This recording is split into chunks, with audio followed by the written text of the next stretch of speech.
Welcome to the Dreaming Machine. This is Joe. I'm with Amy. Hi, everybody. Today we are talking about Hilda and the Mountain King, which is the first feature-length episode of, well, not even episode of film of Hilda. Yeah. So this came out after season 2. It carries on straight from the season 2 finale with the cliffhanger there. Indeed. So the plan is for the first half of the this podcast episode, to talk about our impressions of the film, spoiler free, and so each give our thoughts about what we liked and didn't like from it, and then after that we can do a deeper dive into it with spoilers. So you'll get a spoiler, you'll get a spoiler warning partway through.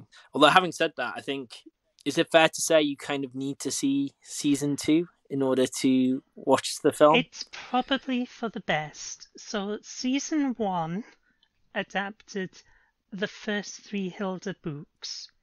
Season 2 was an adaptation of book 4, The Stone Forest, with a bit of extra padding. Because of course, season 1 you've got 3 books that you're spreading out over it.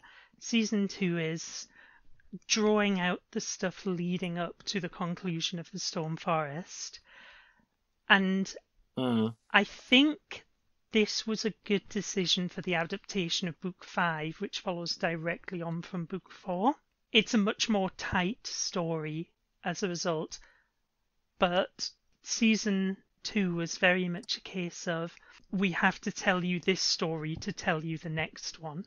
I think that's true. I think by all means, if you hadn't seen Hilda and you wanted something fun on, you definitely would enjoy it and you could watch it, but there'd be bits you'd be confused by.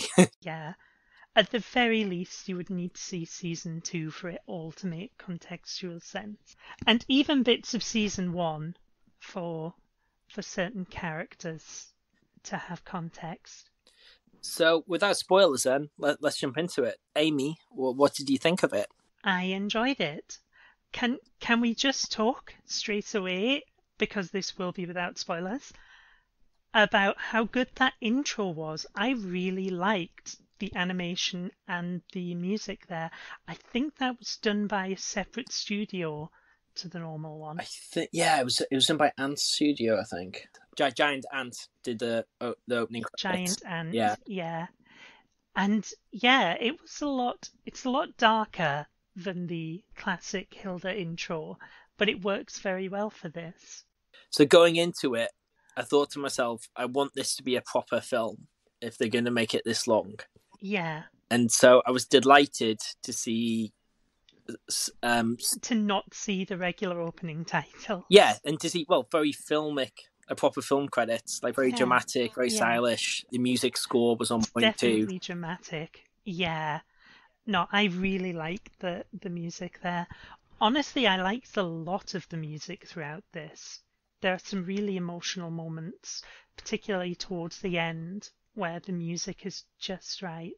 On that theme of like the initial impression and it being a quote unquote proper film, I just liked having the black bars at the top and bottom of the screen when they kicked off. Just in the same kind of vibes. I think I agree with you. The score, especially in the emotional moments, worked really well, and all these elements came together and made it seem like a proper film, which is a big tick for me immediately.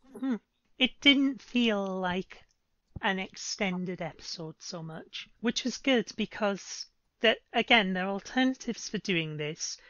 They could either have made season 2 adapt books 4 and 5 and then maybe have either this be like at the second half of the season, which would probably have been too long, or it could have been a shorter thing.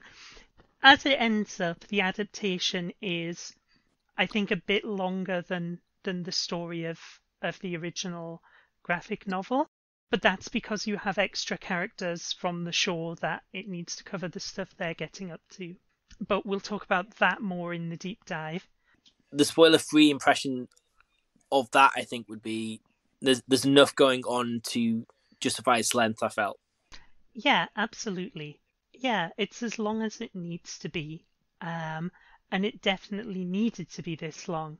I think originally didn't they originally want to give them 70 minutes and they negotiated that up to 85? Yeah, that's great. That was a good decision because it is just the length it needs to be to have everything it needs in it. It's a very tight film. And my kids who watched it with me, they were there the whole way through. They didn't get bored or lose interest massively or anything in it. So that's a good sign too. Yeah, there's not a bit where it loses you by waffling on too much. It definitely just returning, because you touched on it when mentioning the score. I think you even said it, like it's definitely got a darker tone, I think, to the main Yeah, series. So the main series definitely has its emotional moments for sure. and its darker moments. Yeah, although some of its darker moments are more for excitement and horror elements and things like that. But it just had the whole way, just from the start, without spoiling anything at all, just more on the tone of it. It just had that like vibe to it, I think. um, Yeah. Now, I've seen some critics complain about how The Mountain King doesn't have that lovely colour palette that Hilda usually has. Um, because Hilda does normally have this really nice colour palette with like sort of autumny sort of lights and colours around the town. yeah, Um, Hilda definitely normally has that.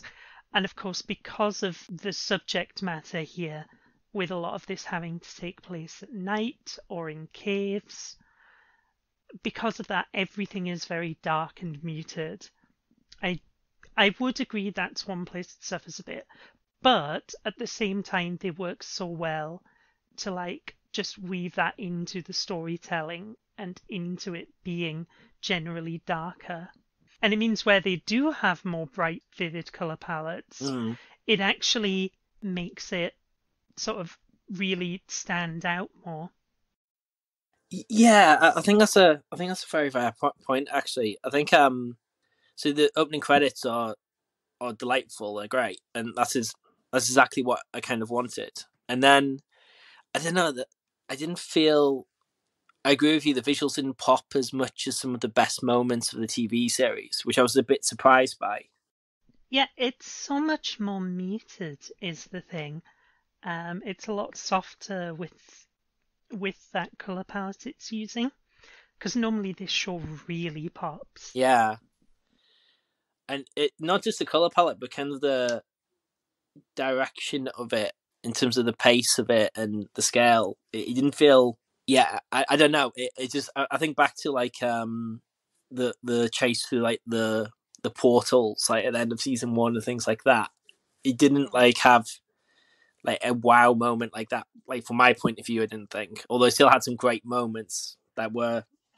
It still looks great. I mean, I really enjoyed it. I thought it was really good. Yeah, it's great entertainment. It's really well made. Like lots of care and like love put into it. And there's some really interesting developments which we'll get into in the spoiler section. I still felt it wasn't. I don't know. For me, there's something missing at the same time. it was. I still didn't feel like they realized the full possibility of it being a film. It had a great start and it set the tone, had a darker tone. The interesting credits to score, and it had the story that was suitable for that length. I just felt like it could have gone even further in some ways, like in the direction of it and the pace of the story and things like that, and the scale of what they show you. Even though it's got these elements to it, it still just follows it like a normal episode. I do think a part of that is in how faithfully they seem to have stuck to adapting the original story. Yeah, They didn't go too far in like taking too many liberties with it to really put in any big set pieces that weren't there in the original. yeah. Mm. And that was probably a constraint they put on themselves. And Hilda has many times, especially when doing the original seasons, strayed quite away from the source material, and for the better, But I think here, because they were trying to put all of this in a single film rather than spreading it out over the course of a season and padding it with extra stuff, I think that constrained how much leeway they maybe felt they had for doing that. Yeah, that's a fair point, and I think you kind of hit on maybe part of what I was trying to say was about not enough set pieces, like practically. I think not as much as I expected, and that's not to say I wanted an empty like action like thrill every second thing. Well, no, that's not what Hilda's about. Of course, but I still felt they could have used the scale of they could have used the status of it as a movie to do a couple of bigger things, and the direction to vary a little more from the TV show as well, and the kind of angles and they choose and the shots they chose. Here's one thing I think may be influencing that perception though as well, which is that we're used to the show in a format where you have those sort of actiony, sort of exciting parts generally once an episode, which means we're probably used to them coming more closely together. Yeah. Like, if you're binging a season of the show, you'd watch 3 episodes in the time you'd watch this film, and you'd have 3 big climactic things happen in that same amount of time. Yeah. And this is a different pacing to what we're used to from Hilda. Yeah. And they do commit to that, to be fair. They commit to having the character moments and progressing the story in the right kind of way. So I think that's a very fair point about what kind of biases there might be and how we approach it. I guess the other bit for me was the story was very good and had some interesting revelations that we'll obviously get into the second half of this recording. I think a lot of it was fairly predictable, but yeah. So the general comment for this section, I totally agree, is I think the story could have gone further too, like with the scale of the scale of what they had here. Slightly predictable in certain elements, and I don't know. I felt they could have made it like even more epic, or they could have gone even more deeply into certain characters' backstories and things like that, or they could have they could really gone for certain. There were some really interesting things that came out, which we'll go into later, but I felt they could have gone into that even further, kind of thing. So, having said it's set up like a film, it ends up being like a longer episode at the end of the day. I don't know. I think it's too different to an episode to really feel like a longer episode. Like, I definitely think, to me, it feels like something quite different from watching an episode of Hilda. All of the stuff is there that you get when watching a longer episode, but yeah, I don't know. Maybe we're thinking about different kinds of films, though. And to be fair, I keep going back and forth on this. Like, in the run up to recording this with you, Amy, I've been thinking, like, am I being harsh? Like, is that just the way I see it? Because it is different from a normal episode. I know that. It's just, I could see the possibility of what they could have gone for too. And I don't know. Yeah, it's kind of, it is different, but it's just, yeah, I just wonder whether they could have gone even further sometimes and make it like less predictable and spin off even more from the show. But at the end of the day, though, it is still a really enjoyable film, and it's still Hilda, and like we were full of praise for seasons 1 and 2. Absolutely. Yeah, if you like Hilda, it's more Hilda, and it's got all the elements that you probably already enjoy. Yeah, and these are nitpicky things. It's great, isn't it? It is great, and it's really well made. It's really enjoyable to watch. And there's a lot of effort and care have gone into it, as we said.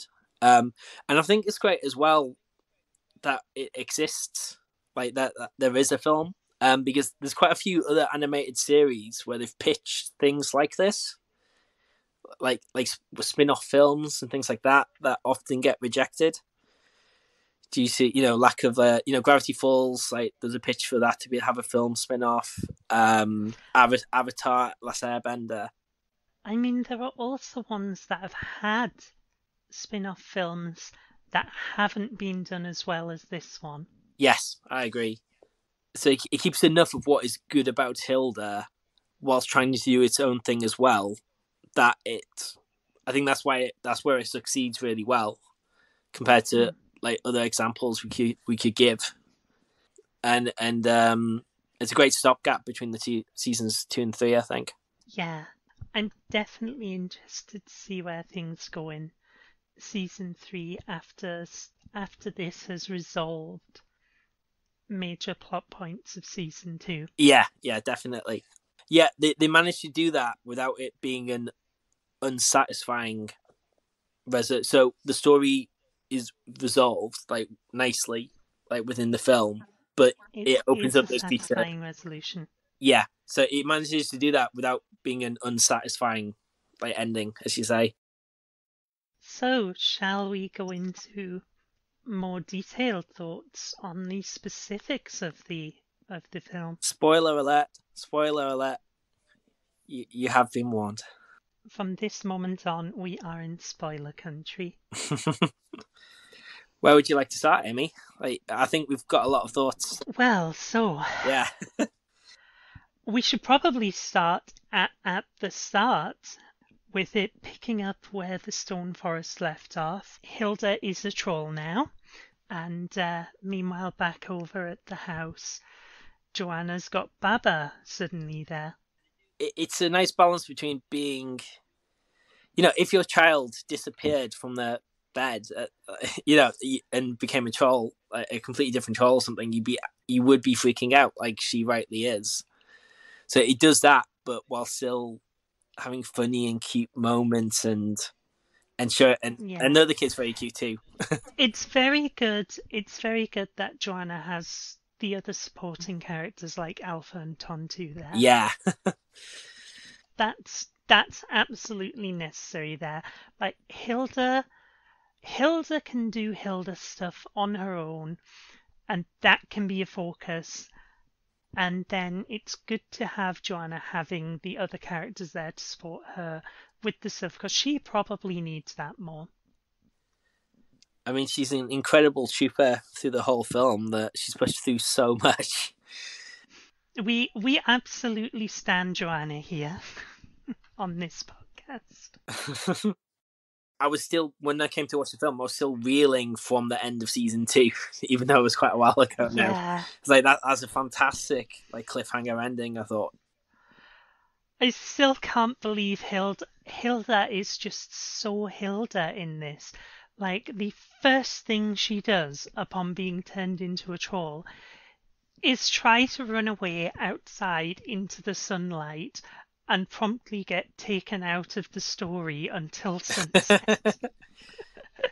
I mean, that was the start was fantastic. Like, not fantastic in what happens, because it's sad. It's really tragic what happens to her, and but it's showing, and that's a big theme in this, is showing it from the other perspective, like the troll's perspective, and just seeing things from other people's perspective in general. Season 2 was building up to. Yeah, and that was one of the strongest elements of this film for me, was that message of seeing it from other people's perspectives, very simply, but actually making you really feel that.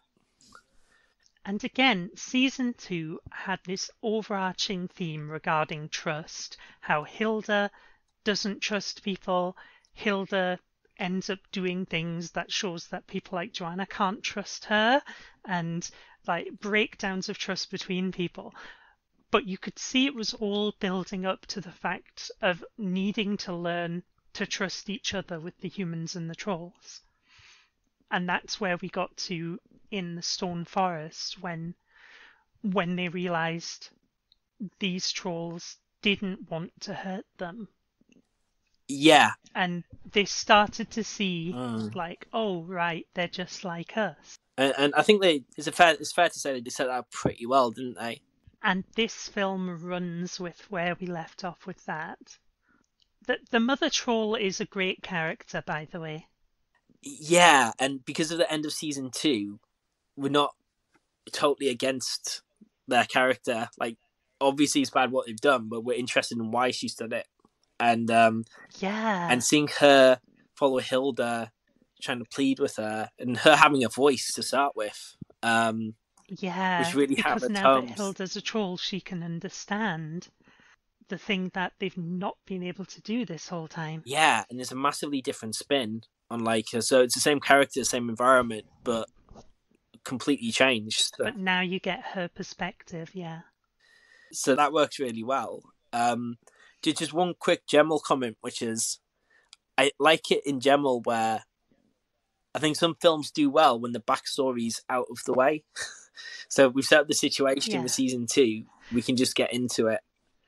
Yeah, you don't need the setup. It's all done before this film, and then the film just goes with it. You know who the characters are, you know how they got where they are, and this film is about where they go from there. There is no need for any setup, and that's fantastic. And they could have done that, even that they could have like recapped things just to pad it out. And it's I agree. It's great they didn't. They just go into it, even if it alienates a couple of people. But yeah, so we get that opening, we get that Hilda's out of the picture, and then we get catching up on what all the other characters are doing. And there's an interesting note here that, as far as I'm aware, with the books, you didn't have the same kind of role for Frida and David, which means as a result of that, they end up needing to have a storyline throughout it, but without that having any major influence on the plot, which I think their characters are fairly poorly done by because of it. I agree. I agree with you. I can't see how they could have done the adaptation as faithfully as they did without that. But it also, again, does serve their characters poorly. And you only get towards the end, like everything they're doing throughout it, everything they keep trying to do is thwarted in some way. But I really liked early on with the bit where you have the safety patrol presentation in the school where they wheel in the TV with the video player and they put in the video, and I'm like, oh god, they were doing this when I was a kid in schools, and apparently plenty schools still had this fairly recently. Probably with some of the same videos from the 1980s. Yeah. But yeah, you have the safety patrol video, and it's absolutely terrible.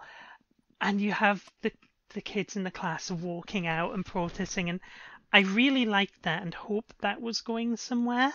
But unfortunately, it didn't really end up going somewhere. Narrative dead end. Yeah, and it didn't. And that's unfortunately a thing with everything they're doing, because they have to be doing something. So you have them doing that. Once they find out what's happened to Hilda, they're doing magic to try and do it. Everything they try, helping Joanna, all of that ends up thwarted. And the only contribution at the end ends up being Frida is useful right at the end. And I think that's very sad. That was a poorer element. I agree with you. I think what's frustrating is, like, I agree with you about the reasons for why this happened, as far as we can see, but it didn't need to be that way. So they weren't, even though yes, we have to get them to do stuff because they're major characters in the TV series. You could have integrated them more with the story. Yeah, and some of the stuff they were doing was really interesting and enjoyable, like the protest, as you said, the magic. The magic thing was very enjoyable. I wish they had stuck with the protest thing and carried that on all the way through to the ending. And you could then have the protesters show up at the ending, and that be a thing that contributes to turning the tide with the safety patrol. That would have been an interesting use of that side plot, but they didn't do it. I'd almost say they'd rather like be properly involved, even if you have to change the source material, because the source material's still there. Like it doesn't have to be that faithful, or they just almost make a joke of the fact they're totally oblivious to the main story and going on doing something completely different. Yeah. But it's just this middle ground, and that's an example of what I hinted at in the first half of this episode about how they could have gone further. It was good, it was enjoyable, but they could have gone further. So yeah, you have all of this catching up on what all the characters are doing. And then you have Safety Patrol getting more and more out of hand. And they're going around putting bells on every troll, and this brings us neatly back to the very first episode and Hilda's encounter with that troll. Because when Hilda wakes up, this gets to a very personal experience for me. So I'm supposing I'm the only one of the two of us who has hypersensitivity like that, right? Yeah. When Hilda first moves and that bell goes off, I knew exactly what she's feeling there. I've known it every time a bell has gone off near a troll this entire series, and I think the writers knew what they were doing here with this, because later on in the film we get other little clues, like how the trolls have their collections of things. Yeah. And each of them has a particular special interest that they obsessively collect. And I'm just looking around this room at a collection I have here. And yeah, then we have all the stuff about the trolls just not understanding why humans do the things they do. Yeah. It's like, that doesn't make any sense. All of this together points towards them basically using the troll experience and the failures of communication between humans and trolls and how humans treat trolls as an example of the like double empathy problem between neurotypical and autistic people. Mm-hmm. Because the troll experience is incredibly familiar to me. And it's really interesting to get your perspective of it, as you say, because of the hypersensitivity and like your experiences. And I think it's I get the same feeling that Hilda got from that bell from things like mechanical keyboards or drilling on the road outside or all sorts of things like that. Absolutely set it off with me. I like to have my flat where everything is soft and quiet. You see that and that's really because the way they show it in the film, it's you can see like so. I'm someone. It's physically painful. It's torture. They show it as absolute torture. And this is the thing people who don't experience this don't understand. Yeah. It genuinely feels like this. And I suspect someone on the team someone involved in this was very clear in this decision that this was, again, I haven't read the original books, so I don't know if that was in there, but yeah, this was a very intentional analogy.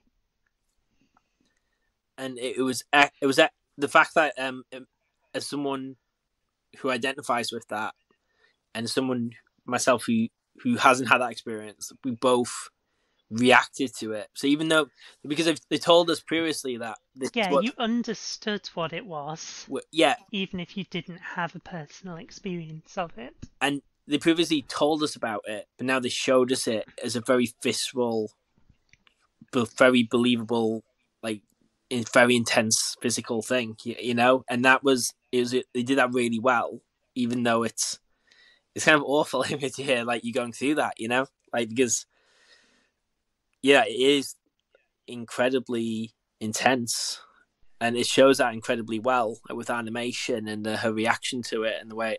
And so that scene's like done excellently, but yeah, it's really interesting to hear your perspective on that. So it's kind of with like that kind of experience and with Johanna's like struggles at the start and panic and being turned to stone, like my god, it's incredibly almost. And actually even the safety patrol, like their initial speeches and things, is quite, it's fair to say, quite a downbeat start. Yeah, and the thing is, things are only going to get worse. The thing is, for Hilda, things start to perk up. But yeah, for everyone else, the thing is, Hilda is absolutely like indomitable. She'll just power through everything. Yeah, Like, even at the start, when she is in such a low point there, she's still fighting the whole way because that's what Hilda does. She's the sort of person who wakes up, finds out she's a troll, and goes out to punch the sun. and I think it's around this point, isn't it, when she makes that the deal, like so she takes it in Where her she own meets him. hands. So, Yeah, okay, so honestly, I genuinely think that when it comes to deals with the devil in this, Hilda makes the deal with the lesser of two evils. I genuinely think that the deal Hilda makes is with someone who, at the very least, like while he's wanting to do something pretty nasty to the humans, you can understand why. And honestly, he's got pretty good reasons for it. yeah, Whereas the person Joanna ends up making a deal with is someone who is purely in it entirely for his own glory and has created this whole situation entirely out of him wanting to be the hero. And I genuinely think Hilda's deal with the devil is less bad than Joanna's. Because you essentially, yeah. with Alberg, you have Zap Brannigan going full Zap Brannigan. And Joanna is honestly behaving like Leela in one of those episodes where she reluctantly agrees to sleep with Zap Brannigan. Um, I mean, having said that, though, I mean, I'm interested. Like, would you say this as a negative point that is a bit mixed messaging about that character Hilda does a deal with, or do you think that's intentional and that works okay? That he's not meant to be the, you know, we're meant to see her point of view while she's going ahead with it. so the thing is, Hilda is doing what Hilda does. Hilda will generally give everyone the benefit of the doubt, and I honestly think that when it comes down to it, we are given enough to see things from his perspective Yeah, and why he thinks what he's doing is best for the trolls. And I mean, he's not wrong. And Hilda gets to see things from his perspective, literally by going into his eye. yeah, that's an interesting scene. Yeah, they never explain that eye, do they? It's one of those like those random moments in the movie. There's like the slightly trippy bit in the middle, like almost dead in the middle. They never go. Note the Yeah. note the abrupt change of color palette when they go there, and the incredible vibrancy of the reds and stuff. They really want to, yeah, emphasize everything with that scene. Those scenes, in fact, because you also get it through Frida's perspective and even Alberg's later on. And I liked the repeated use of that because, I mean, we didn't need it explained to us. It was pretty obvious what it was getting at. You know, all of the imagery of their mothers. Like, the first time we saw it, we knew what it was. Yeah. But, yeah, I liked the way they did it. I mean, going back to the set piece things, like not an action set piece, but like, you know, a visual set piece or whatever. I kind of wanted more stuff like that, personally. Yeah, that really hit well like something. Honestly, that felt a lot like stuff like the beacon vision in Mass Effect. You've played Mass Effect, right? I have not. Oh I my. should. I am surprised you have gone the last what 15 years without playing Mass Effect. You definitely should. Right at the start of that game, you get this vision basically of some kind of impending doom. Um, and it's all a bit garbled. You can't quite make sense of it. Later on, you get a better sort of idea of what's going on. But the important thing is that the meaning, that you grasp the meaning behind it, Mm. not that you see the details of it. And like this is one of the things with the Hilda one. It's also in similar color palette. And yeah, you get the important stuff from the vision in the Mountain King here, where Hilda sees the imagery of the city and then of her mother rising up in the middle there, and yeah, it's pretty clear what's going on, especially in light of what the troll mother tells her about the mother of all trolls. Yeah, I mean, it's interesting. Like as we're discussing this, I'm literally looking at my Bone comic book by Jeff Smith, and there's like there's trippy like dream sequences and that where you get Yeah. it without them spilling it out in ridiculously patronizing detail. Yeah, the imagery gives you what you need to know Yeah, about what's going on. and it just looks great. I just sometimes I just like things that look good, like in animation. Ooh, what did you think about Trundle's prison? That was clever. That was clever, wasn't it?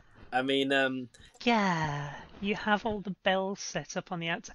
See, yeah, that is the moment that it gave away there who was in that cave. You before you even saw him, you knew who he was.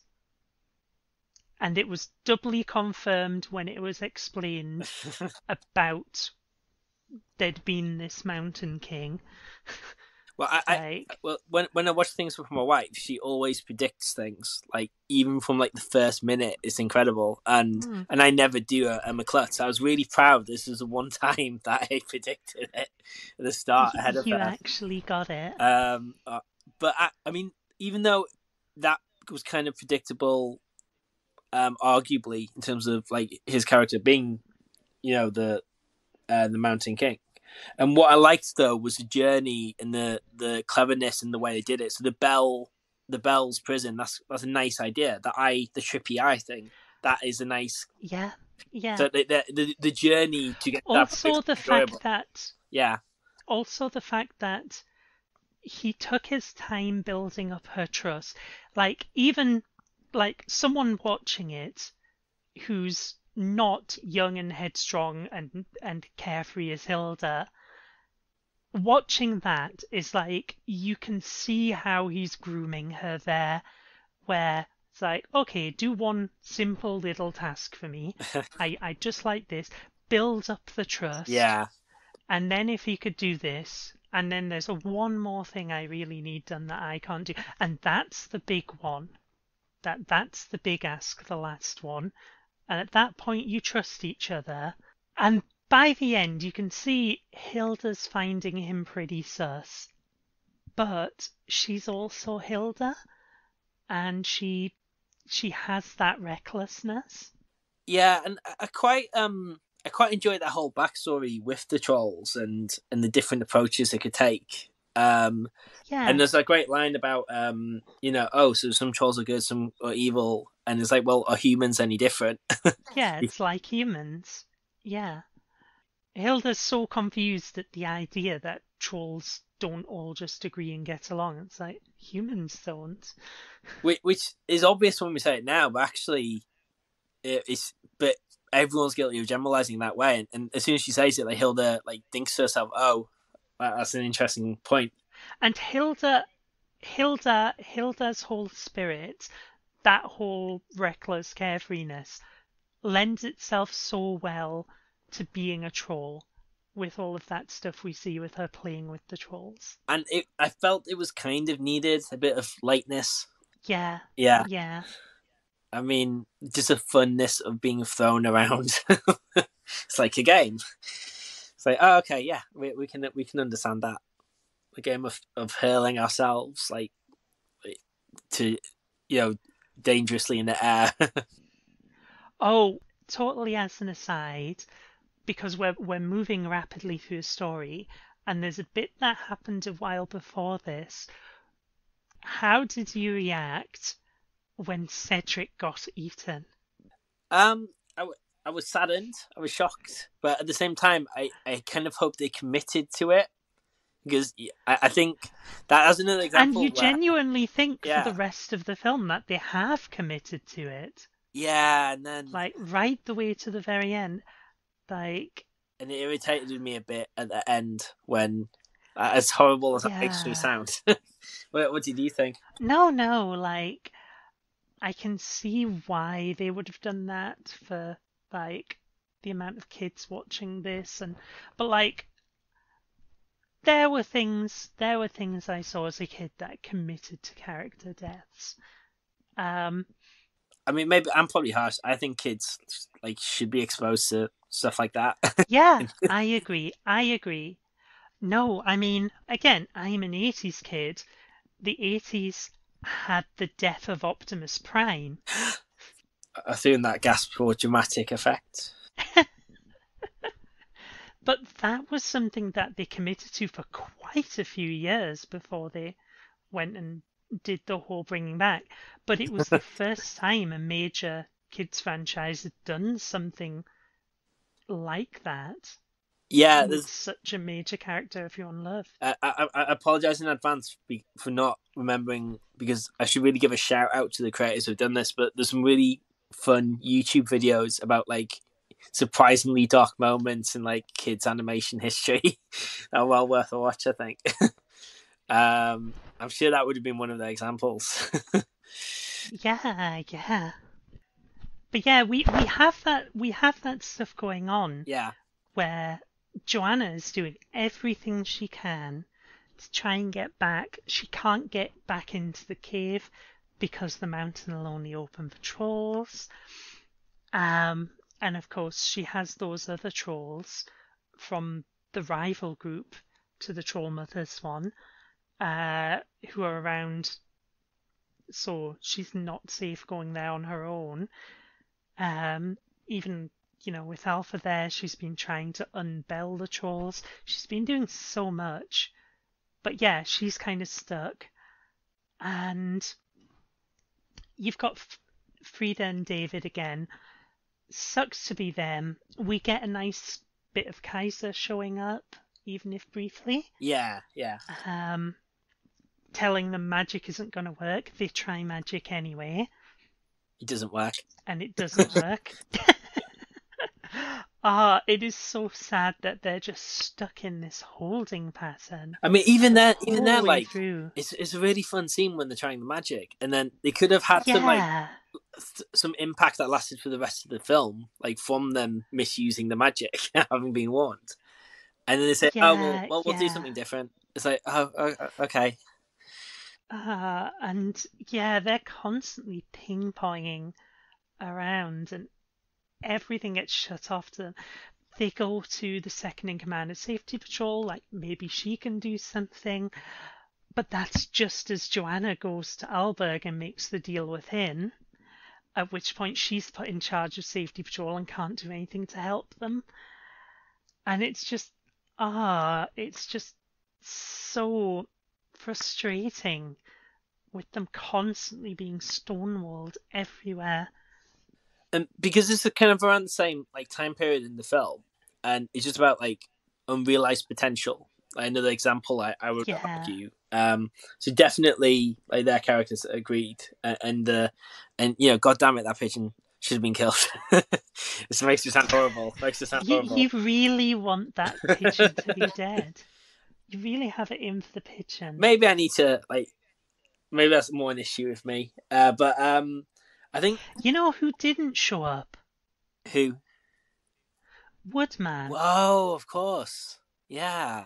We didn't get any Woodman. I only just clicked now. That's a weird omission. We didn't get any Woodman. Yeah. Such a major character. Yeah, especially when there were, you know, less major characters. You could just expect him to just show up, even just for one scene. But no. Like, what if he showed up at the end and said, "What did I miss?" in his laconic style. That would be so Woodman. I would have loved that. He just wanders in through the massive hole in the wall and just like strolls over and like picks something up and is like, I've been looking for these, and wanders off back out the hole in the wall. I mean, to be fair, for me that wasn't a big blemish against the film because apart from Frida and David, there was so much. Yeah, apart from Frida and David and a couple of others, where they clearly were in a holding pattern, as you correctly said. I think the characters were generally quite well integrated. It wasn't like, here's a cameo from so and so, here's a cameo from so and so. Like the characters around Johanna, that was great. Like that's something to do, and that whole circle was great. And once again, I still love Joanna. She's still one of my favourite characters on the show. Well, here's the thing. This is my other unrealized possibility, right? Which is weird. I keep going back and forth on this because she's one of my favorite characters, and they don't shy away in terms of the darkness we were talking about for kids, about showing her like despair at the situation and her struggle, like, and they really show that on her, like the tiredness and the stress and all that kind of thing, and and try to do it covertly as well, all that kind of thing. So I think that was all really well done, but it didn't really dig at anything deeper or make a bigger point with it, which might be me nitpicking or being unfair. But like in season 2, we showed real strain on their relationship and the truthfulness with each other. As you said before about trust, we had an episode showing flashbacks to how they got to that stage. I'm not sure if we want to know like why they're on their own, but they could have gone into that if they wanted to. And it was like emotional and it was character driven and stuff, but it didn't quite. I don't know. I just had a sense they could have done more. I do wonder if season 3 may give us a bit more backstory, because you will note one of the things that Hilda asked, one of the prominent things that Hilda asked while she was having that conversation with the troll mother there, was like, if I'm a troll and you're my mother now, do I have a troll father? Yeah. And that was something Hilda went to, because it's like, oh wait, this is something I didn't have in my life. Is this something I can have in this life? And I really want to find out a bit more of that backstory to them. That they did that bit really well. It was like very understated, but it was very powerful. Yeah. That's that question. That was really well done.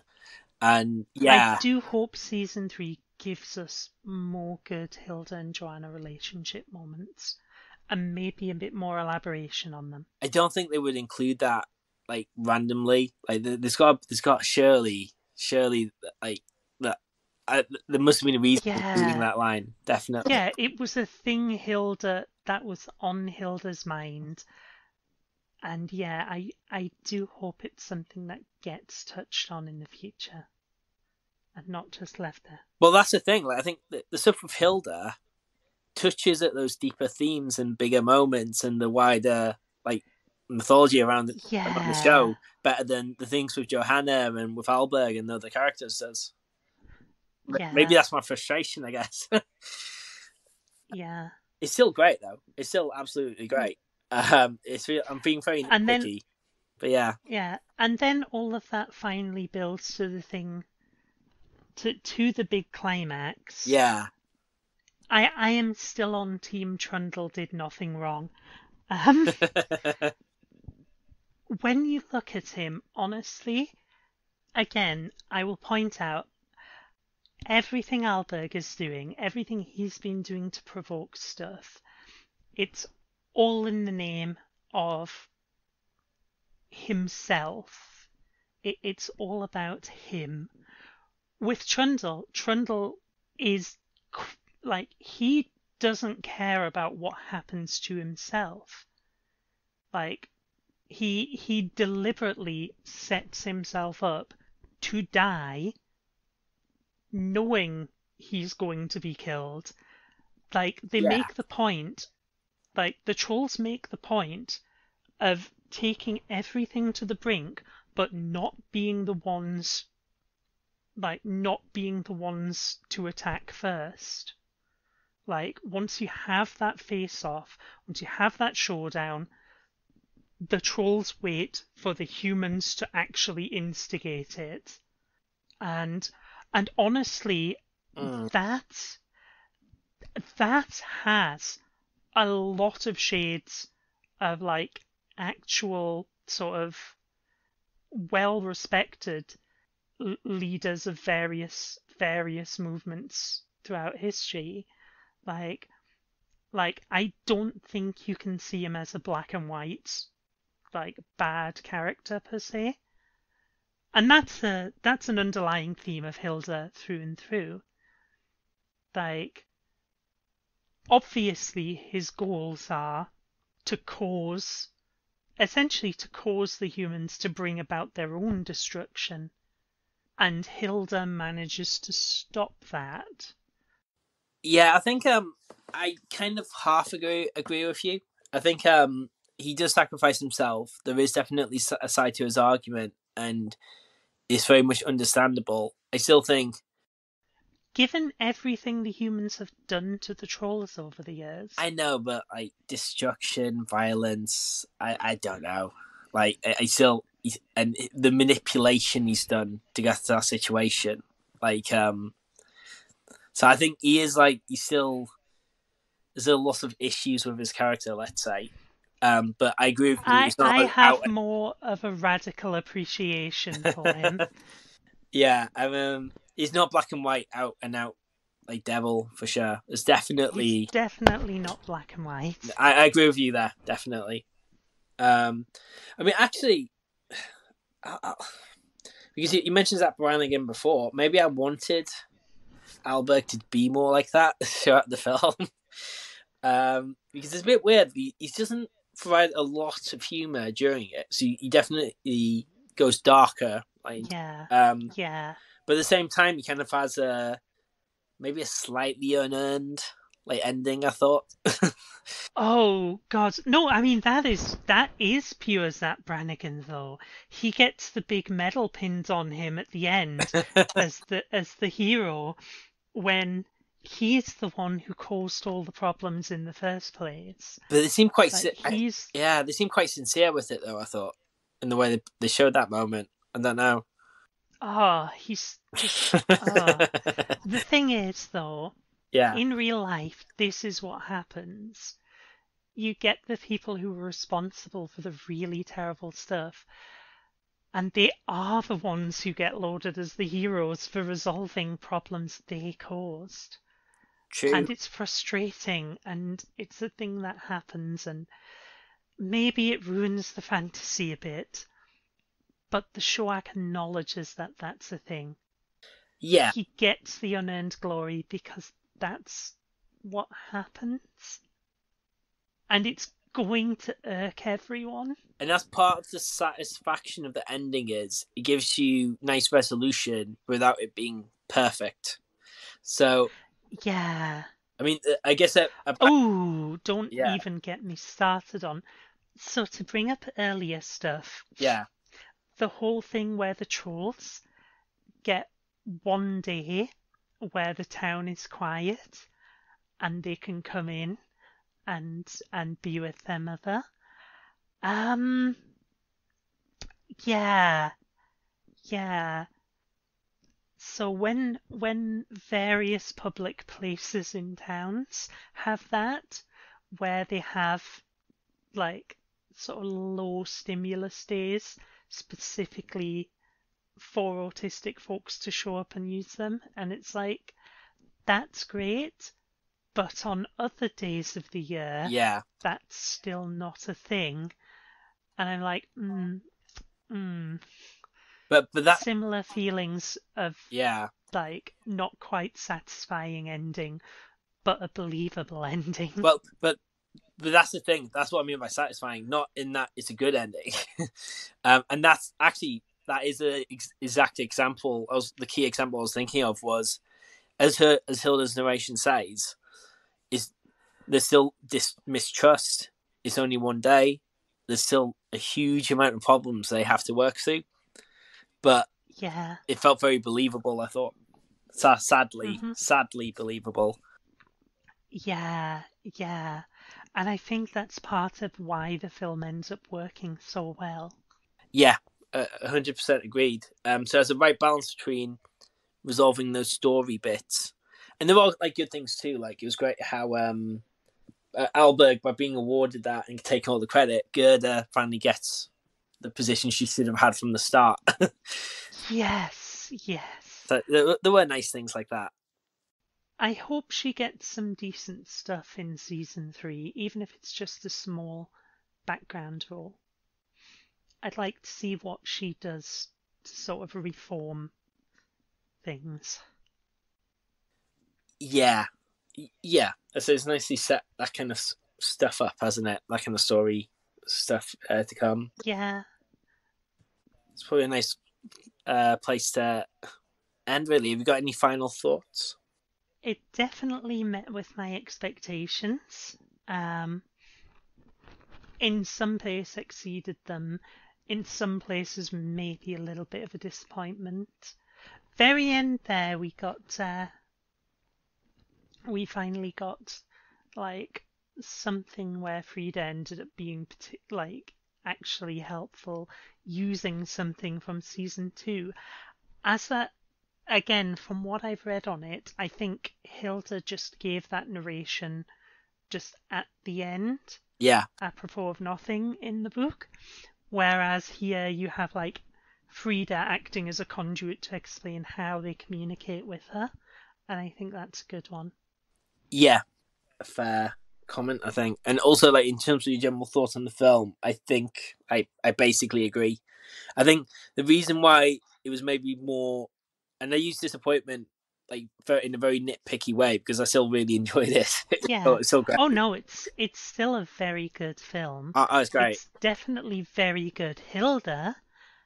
Um, it's just that there are elements where characters are underutilized and places where they could have gone into more detail on things. Yeah, and I think why I feared more certain points towards the disappointment end was because having had the right kind of expectations, I think going in, as soon as I saw the opening credits and got the vibe of it, I was really excited. I thought, oh wow, this is going to be like a Yeah, really spectacular, yeah. really deep, really revelatory film, and it kind of is, but it kind of isn't. It doesn't quite commit. I I didn't get my expectations upped by the opening credits. I just thought they were really good.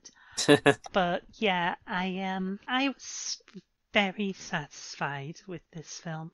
Actually, given that how long we've talked about it, like you can see there is a lot to take away from it in terms of like Hilda's family, the kind of the themes, the key messages, still uneasy relations between trolls and humans to an extent, different groups of trolls. There's a lot of there to unpack, which is like in quite a short running Yeah, time for. It's still quite a short running time for a film. So no, that's true. so. Still really good. Still really good.